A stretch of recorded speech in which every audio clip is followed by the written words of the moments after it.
A CBS News data analysis is revealing some red flags about collision dangers in the airspace around Washington's Reagan National Airport. And we're learning that for a year leading up to January's deadly mid-air crash over the Potomac River, there were close encounters between helicopters and aircraft nearly every day. Kris Van Cleave has more on those findings. In the year leading up to this tragic moment, where an Army Black Hawk helicopter collides with an American Airlines regional jet, killing 67 people, helicopters came within 500 feet of other aircraft at least 99 times, or about twice a week, around Washington's Reagan National Airport. And PSA, the airline operating American Flight 5342, experienced close encounters with helicopters more than 4 times a week on average over a 52-month period, more than any other airline.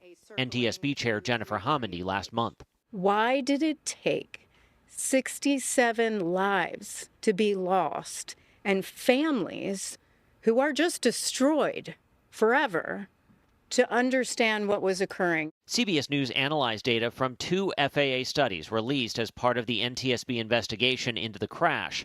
Those studies prompting this question to the FAA during last month's investigative hearing.